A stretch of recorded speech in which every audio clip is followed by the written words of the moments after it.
So our kids never saw our addiction, but they've heard the testimonies. They've been in the room and we shared our stories. And for me, the question has never been, should I tell my kids about my addiction? It's how do I bring them into my story wisely? How much do I share? When? And what's actually helpful for our kids' hearts? And so Rob and I in this video are going to dive in to the topic on, should we tell our kids our story? Should they know about our addiction? Rob, what do you think, man? Bro, why? Like, it's crazy, right? Like, God didn't save us so that we could like hide our past and pretend as if we never had any failures. Yeah. Right. If we look at all of the individuals that had gone through any form of transformation throughout Scripture, they had something lingering over them that was quite honestly really embarrassing, right? Whether they were the prostitutes, whether they were the drunkard, right? We got David, the murderer, right? And so like, but what did he do? He took and made beauty from ashes, right? That's good. And I think that's a thing that we need to understand as parents, that it's okay to have a broken past, but there's that Japanese art, I think it's called Kintsugi or something like that. Or what's amazing about that art is they actually take something that's whole and break it, and then they take gold lacquered. I've seen that. Yeah. And so they cool. bind it back together because there's beauty in the brokenness, right? Yeah. And it's like, but it's an art. And I feel like that's our lives too with the Lord, right?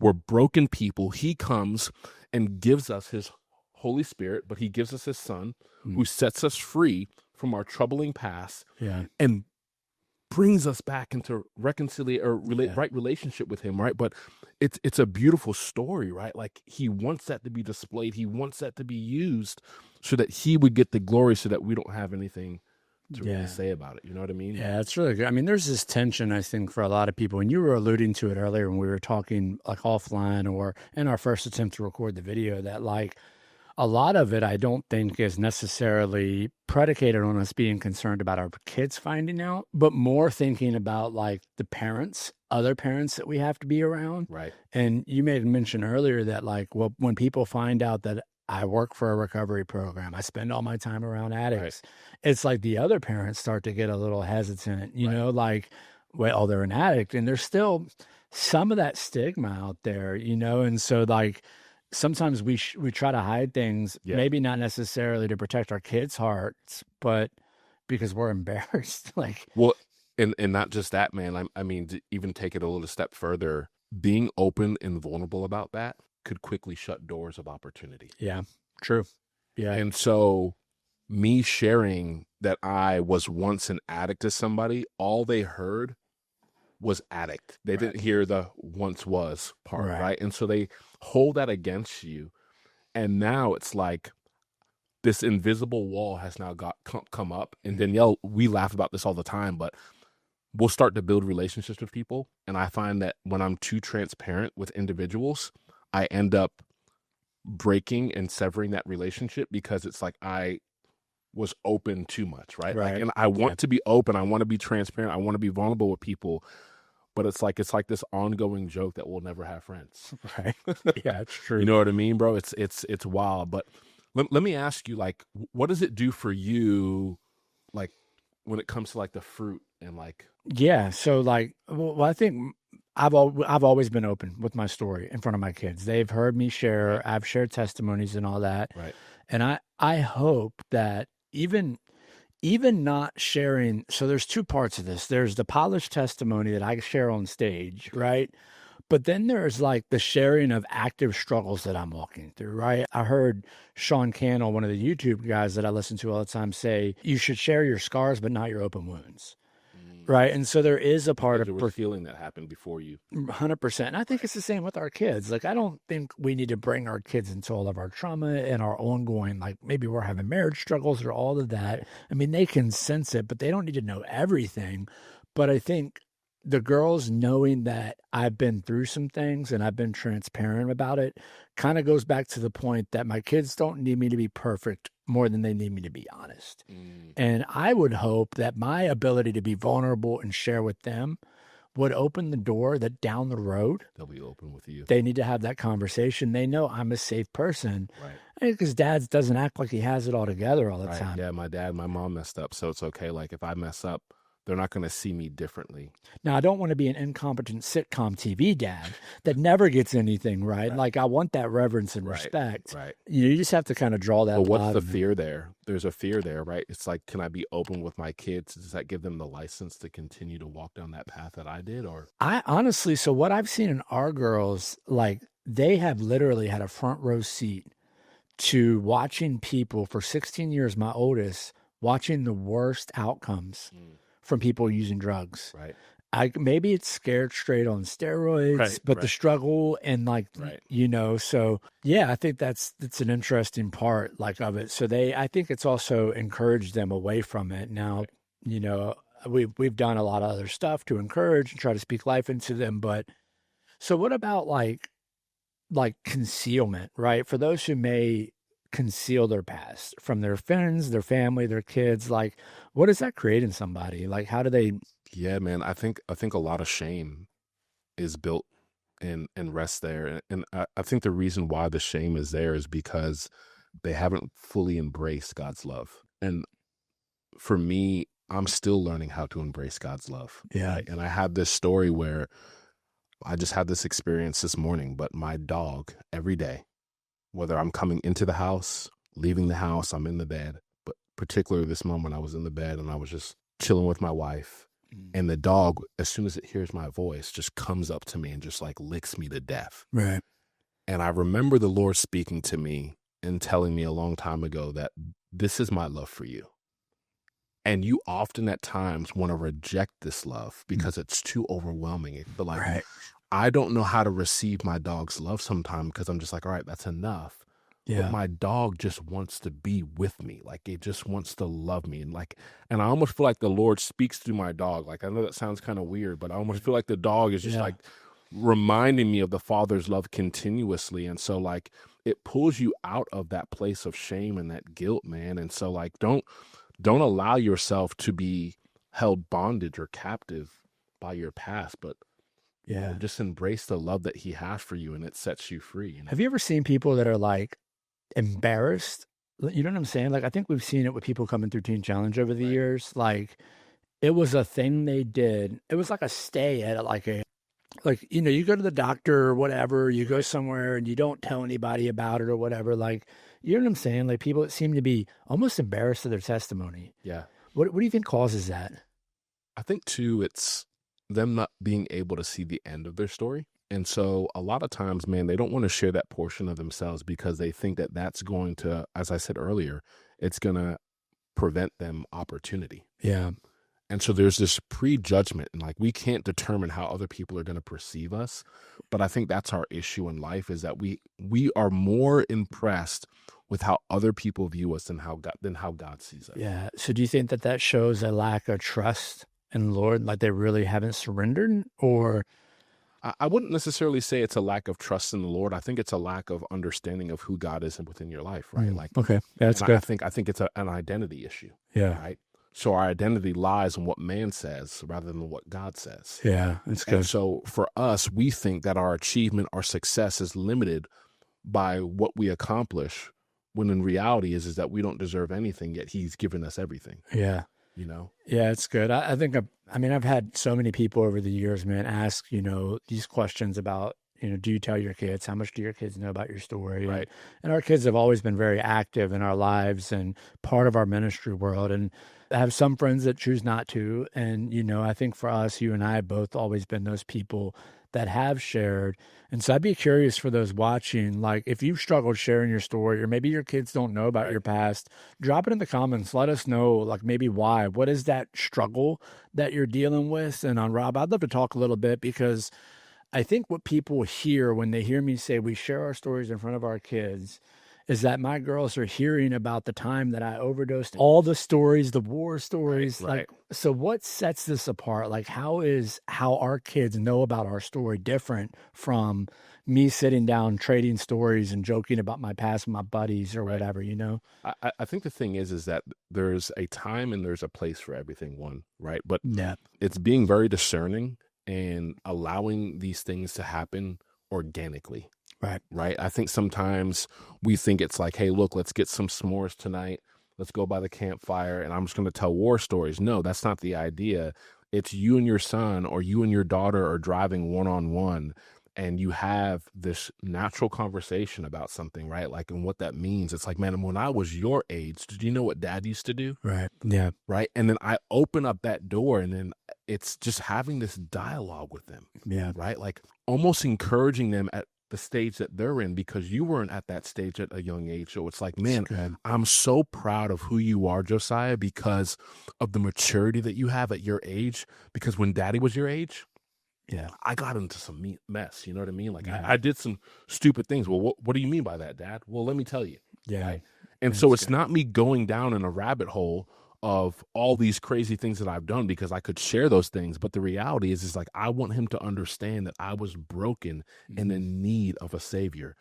Right. And you're going to be broken too at one point in time in life. Yeah. You're going to be in need, not in need. Well, we're always in need of him. Right. But you get what I'm saying there. It's that point where like really basically like the age determines the depth. Right. But not the truth. Right. You know what I'm saying? Like it is, the older you are, the deeper I'm going to go with you. I'm going to tell you more. Like my 16-year-old, I can be a little bit more deep with what I went through. Right. But the truth has stayed the same since she was a kid. Come on. And so I think this truth that dad struggled, and it's even more so like when I'm talking to my kids about my story, it's very redemptive in nature. Like I've done it for years, like the testimony, and I've always encouraged Teen Challenge students, we're not glorifying sin. We're not sharing war stories.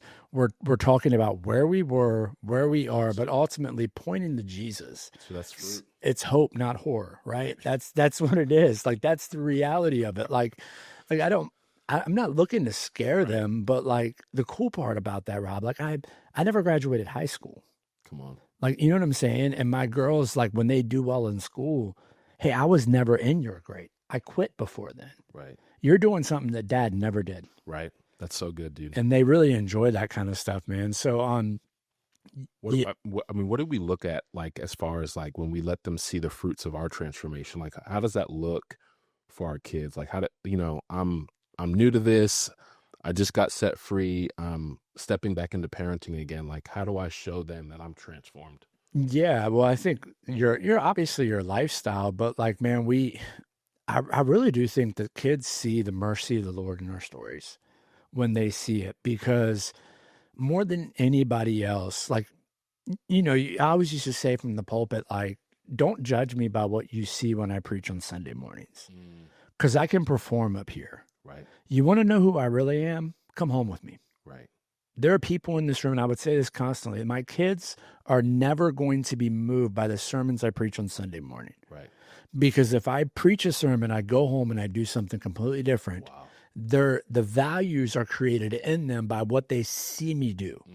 And so if you're struggling with this and this is one of the dynamics that I think I can speak to, but I can't speak to with as much experience as somebody who had kids that saw them as an addict. My kids never saw that. Right. And I'm grateful for the Lord for that, but they certainly see my behaviors. Yeah. And so I think I try to show them that like God is going to, they've seen the ups and downs. They've seen the ministry struggle. They've seen us be praying finances and wondering if we're going to be able to keep the lights on. Right. And then they've also seen the mercy of the Lord show up in those moments. And I think that's so powerful, man. Yeah, your actions speak louder than your words, man. That's awesome. Some of the benefits, right? We were talking about that, them seeing the mercy of the Lord. We talked about the kids not being afraid to talk about their struggles. What other benefits have you seen from your kids knowing your journey, hearing your testimony? Well, it's a little hard right now, right? Because my kids are a little younger, but I think something that's really been beneficial for them is understanding that their dad's not perfect. Yeah. And I think that's one of the things that I always want to do. Like, I even have to apologize to my kids. Yeah. Right. When I make mistakes. And I was just talking to you about this offline, right? Like, I have a tendency of wanting to ask my kids something, and then I have to get to a point in place where I have to yell. And I don't like I feel so bad yelling at my kids, right? Yeah. Yes, I said it. I've yelled at my kids. Please don't cancel me for that. This is a weakness in an area in my life that the Lord's working on me on, but I also let them know, like, hey, look, your dad's still trying to figure this thing out. Right. Like, can we do this together? Yeah. Like, I need you to hold me accountable with the things that I'm asking you to do, And my kids will do that, bro. Yeah. That's what's wild. Like, they'll be like, Dad, you told us that we shouldn't do. Why are you doing that? Like, I remember one time I was like telling my kids, I was like, hey, we're trying to save money. And it was just me and my son in the car. And I was like, man, I'm going to get some In-N-Out hamburger, you know? And he's like, Dad, we have food at the house. You can wait till you get home. You told us that we're saving. I was just like, you're right. You're right, home. Like, I couldn't even argue with that. Yeah, that's good. Right. And so it's like, I think the thing is that we have a problem and an issue with parenting. And this is a great benefit. Is like the same standard that you hold for them is you need to keep for yourself. Right. Yeah. Too, it's also having a real testimony. An authentic testimony is not just what we say, it's what we live.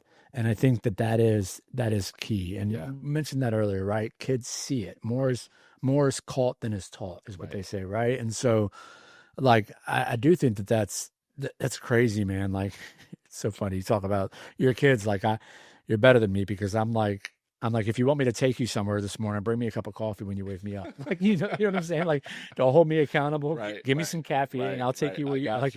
Like, I'm like bribing them. But so what about like when not to share? Somebody's still in active addiction, right? We don't want to encourage people to like make promises with what they're saying to their kids and telling their stories, like just for the sake of doing it. Right. So when would you say that a parent should not share? Like, how does that work? Well, I think you hit the nail on the head earlier, man. You talked about how not sharing an open wound, right? But sharing the scar, right? And I think the thing is that understanding where you're at. Have you received healing in that area? Right. Because how could you deliver something effectively if you don't have victory in that area of your life? Yeah. And I think sometimes what that ends up doing to your children is it lets them see a portion of you or a side of you that's inauthentic. And then they think of you as a hypocrite. Right. So then it's like, how do I even receive anything that my parent has shared with me prior to this moment? Because I've caught them in a lie. Yeah. You know, and so it's like, man, like there are areas where you just don't share. And the reason why you don't share it is because of the maturity level, right? Yeah. Like, what's the depth that you can go with that individual at that age, right? I'm not going to share some things with my son just yet, but as he gets older and matures and he starts getting into relationships, like I'm going to be like, hey, bro, like we got to talk about this. Like this is what dad ended up getting into.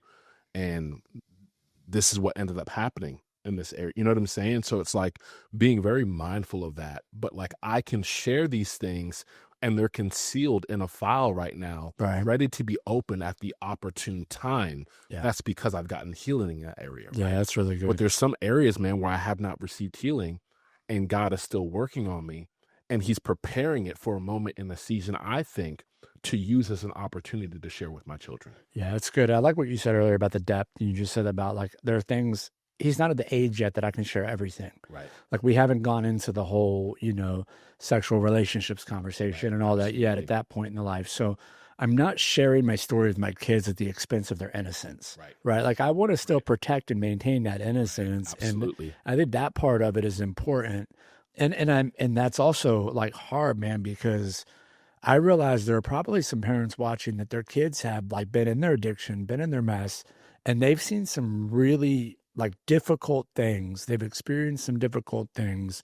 Man, we do foster parenting, and some of the things that these kids have been through and they've seen is terrifying. So do you mean to tell me that you don't like really dump your trauma out on your kids? Like all the time I do. Yes. But is it healthy though, right? Like as a parent, should we be unleashing or unloading all of our issues to our children as if I think what does that teach your kids when you it comes down to how you do relationship, period. Right? Because if even as husbands and fathers, our responsibility is to lay our lives down as Christ led the church, sacrificially. We're serving. Right. And so the question that I'm asking when I'm telling my kids about anything, or especially in this topic, I've done this every time. How do I serve the congregation with the testimony that I'm about to share?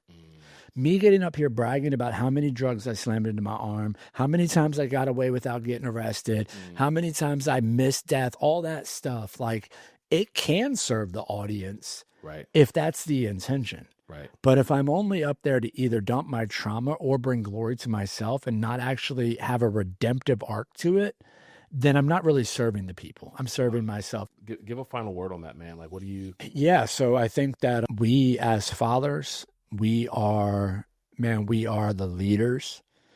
Everything that we do flows down to our children. And I think as a father, that's an awesome responsibility. Yeah. It's a heavy one, but it's awesome, man, to have that privilege. Like I was teaching my 16-year-old to drive the other day. Like, and I just think about that, what I was doing at 16. My life, my parents didn't even want to teach me to drive. Wow. I was shooting drugs at that age. Wow. So like those moments that my choices cost me with my parents are now redeemed with my kids. Wow. Like, and that's just something that So is. you mean to tell me that your past was not wasted? Right. 100%. Yeah. God is a God of reconciliation. Yeah, he redeems things, man. And that whole verse, I never understood, like, I'll give you back what the canker and the locust or whatever is stolen, right? Like, yeah, like sevenfold or whatever. Like, wow. It's not in me. Wow. It's in them, dude. Like, I'm seeing it in them, that sevenfold blessing, I may never get it, but I see it in my kids. Wow. It makes me think of Abraham when he was given the promise and he never saw the promise truly fulfilled. Yeah. But the promise was fulfilled through his children. Yep. Yeah. Yeah, that's so good. It's amazing to know, and as we conclude on this today's episode, it brings me just to this place of rest, right? I think God is a God of redemption, as you just mentioned, right? But he's also a God of reconciliation. And so God is reconciling, God is restoring, God is repairing, God is redeeming what the enemy had meant for evil. God had truly intended for good. And so your parenting skills might not be where you want them to be, and you might not have accomplished the things that you've wanted to accomplish in life, but God is still working in you. Yeah. Don't give up. We'd love for you to like and subscribe to the channel. Please share it to the page. Leave a comment below. We want to hear from you. We want to interact with you. We want to engage with you. And once again, thank you for all of our listeners and viewers. We love you, and peace.